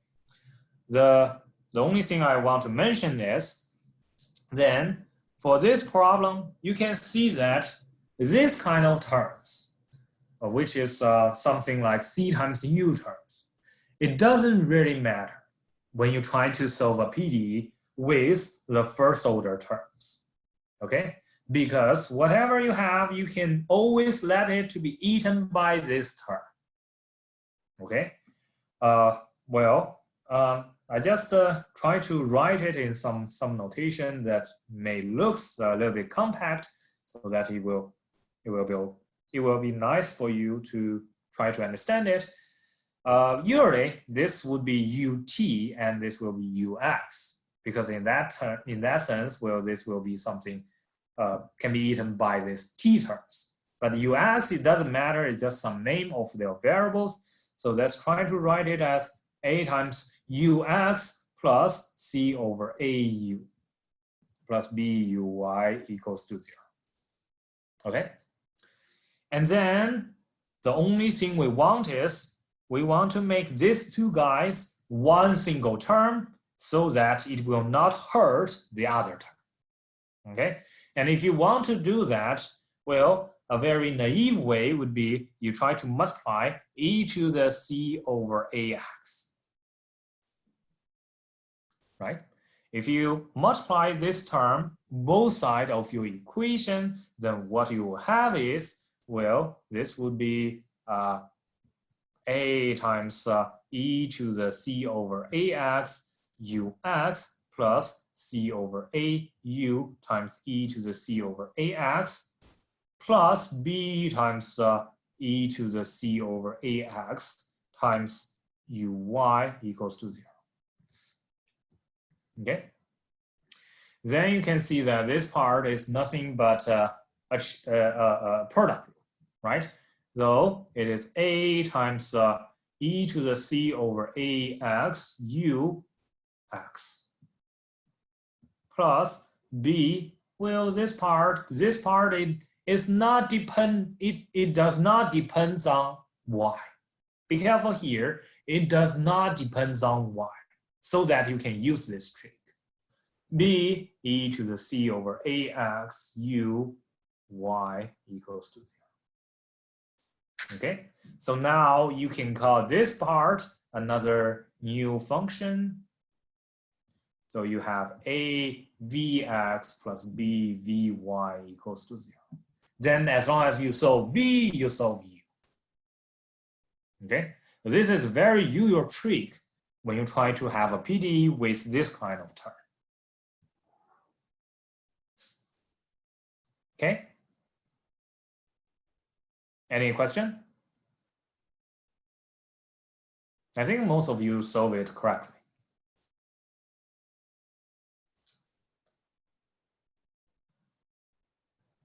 And another problem is AUX plus BUY is equals to FXY. Right? As long as you are able to solve this one and this one, then you are able to solve with plus CU. Right? AUX plus BUY plus CU is equals to FXY. This kind of PDE you are able to solve. So now the only problem now is how you can solve it. And you can also see that we'll combine these two PDEs, you get a new form of PDE that you are able to solve, as long as you are able to solve this one and this one. Okay, so how can we solve this one? Well, this one in our textbook, it introduced a very interesting method, which is a change of variable method or change of coordinate method. This is something very amazing. Which is something, well, in the future, if you want to do it like that, you can definitely do that, which is like something like a partial x plus b partial y of u equals to fxy, right? And then you want to do some change of variable so that this guy becomes a one compact term. Then you are done. So this is the idea. And how can you do this change of variable so that it becomes one compact term? Well, you can just try an arrow, or you can try to run some linear algebra argument and find what is the correct way to define it. So here I'll just write it down. So it's ax plus by is c, and eta is bx minus ay. Okay. Then what you have is, okay, and at the very beginning, before we do any change of variable, what we have is this characteristic line. Remember, what is a characteristic line? It's just those lines so that this u can be seen as a direction product, the directional product, and the directional derivative. And so that means among these lines, this u will remain the same value. Okay, so which means we can somehow see everything just on this line. Okay, so then if you see this kind of thing, then probably you want to treat it as well, everything is just go back on this line. So in this case, you want dx over dt equals to a, right? dy over dt equals to b to find your level set if you don't have this fxy here. So the characteristic line should be, okay, x equals to at plus x0, y equals to a bt plus y0. Okay, so this is how the point on your space will move. This is how these particles with mass on this plane will move. Okay, in this kind of way. You can imagine it somehow like that. And then, well, if you do this kind of change of variable, what you have would be, okay, maybe let's do it later. And if you do this kind of change of variable, what you find is, well, this a partial x plus b partial y becomes a squared plus b squared partial c of u equals to f, well, x equals to a c plus b eta divided by a squared plus b squared, and well, your y is b eta minus a b c minus a eta, a squared plus b squared. Okay. So then the solution to your PDE, it becomes pretty easy. You divide this a squared plus b squared both sides and take the integral in terms of c. So u c eta is equals to 1 over a squared plus b squared, the integral of f a c plus b eta, a squared plus b squared, b c minus a eta, a squared plus b squared, d eta. D c. Let's say d c y. Okay, and c from let's say c 1 from 0 to c. Plus, because you have the constant term, you should, well, after you use the increment power, you should have the constant term g eta. Okay, but eventually we want to go back. Well, we don't really want to see eta. We want to go back to our xy, right? If we go back to xy, then we see that, okay, this g eta becomes g bx, well, by, bx minus ay, right? But this part, it looks very, very ugly.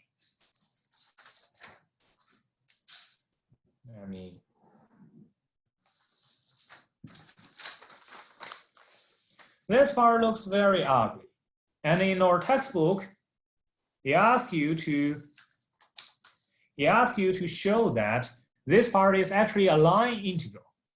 Well, at this moment, it is of course a line integral, right? It is a line integral among this c axis or c1 axis. But now, what he wants you to show is this kind of line integral.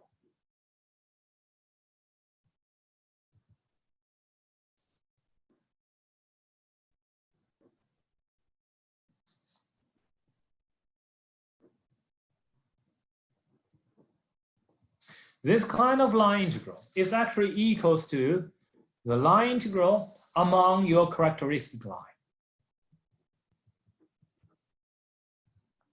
Okay. This is not so easy, but not so hard. Okay, because if you are careful enough when you're trying to do this kind of calculation, you'll see what is this kind of line integral. What is the integral among a curve? Well, if you want to do the integral along the curve, what you have is, okay, you have to calculate what is ds. Okay, 1 over square root of a squared plus b squared. You have to find what is ds and then plug in and then take the integral. Okay, so along this kind of lines, what is ds? Well, ds is equals to the square root of dx over dt. We're trying to do a parametrization of this characteristic line. Square dy over dt square dt. Then you are able to write this kind of thing as or ordinary integral, okay, dt. From this point to this point simply means from t, for instance, t equals to 0 to t equals to some t1, okay? Then it is a line integral. So if you plug in, it is actually equals to, okay, this dx over dt is a, this is a squared plus b squared with square root. So it is equals to, you have t from t0 to t, or maybe let's say t prime from t0 to t, f a t prime plus x0, b t prime plus y0, dt prime. Okay, so this is actually your line integral. Then how about this one? This one, if you try to write it as the line integral, then the only problem now is you need to write this dc1, because if you use the same parametrization of this xy to c eta, then you'll find that eventually this part is still at prime plus x1. This part is still bt prime plus y0, right? Because we did nothing but just to do some algebra here. Of course, this is the same. So the only thing that might be different is what is dc1? Well, what is dc1? dc1 or dc over dt is a dx over dt plus b dy over dt, which is a squared plus b squared. Okay, so this 1 over a squared plus b squared, c1 from 0 to c f something dc1 is equals to 1 over a squared plus b squared. Well, this is divided by dt times dt. c1 equals to 0 to c f. Well, this inner part we change nothing, right? So this becomes t. You change from c1 to t. So let's say this is t prime from t0 to t. And this is a t prime plus x0 because we don't change this variable at all. bt prime plus y0 times. Moving your paper a bit. Oh, I'm sorry. Yeah. So it will doesn't change. It will not change for these variables of your f, because we don't do anything. We just change x and y to be c, and then in terms of t, right? So this inner part will not change. So here it's just the dc1 over dt prime times dt prime. And this is a squared plus b squared. So this cancel with this one. So it will eventually go back to this term. Okay. So which is why this middle term or this source term can be written in this way.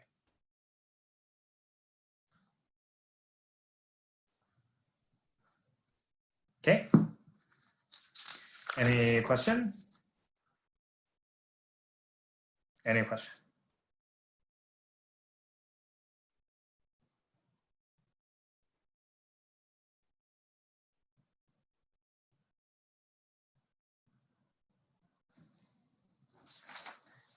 And well, there is additional problems. I would like to say a little bit more about that, which is problem 10, which is fx is bounded about by x cubed plus 1, this problem.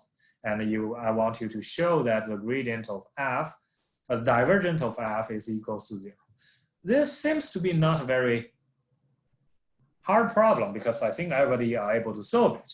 It's just you try to take the ball. Right? It's actually equals to the limit as r goes to infinity, and this is dr, gradient of f, dx, then you use the divergence theorems. This will become the plane integral of n dot f ds, right? And then you see that n dot f with norm is less or equal than 1 over x cubed plus 1. And now you are on the boundary of this ball of radius r, so this equals to r cubed plus 1. And this n is just a normal vector with unit, well, with norm 1. So this will not change, where you will still have this less or equal to, then this one is less or equal than n dot f is less or equal than 1 over r cubed plus 1. The ball's radius or the ball's surface plane. Okay, so it's 4 pi r squared divided by r cubed plus 1. So it will tend to 0. So this just tells you this problem is very interesting because it just tells you if you have some decay of your function, if this decay is decaying something as fast as possible, like 1 over x cubed, if it decays fast enough, then this kind of integral will be 0. Okay, which is not so clear to see. But this is a very nice property, and if you are interested, you can read the later problem, another problem, that is problem 11. It just tells you, okay, for this kind of thing, you can use it to do a decomposition of a function, which is pretty nice. And I only discuss this kind of things, and if you have further questions, please let me know, and I'll be here until 6 o'clock. Okay, that's all for today.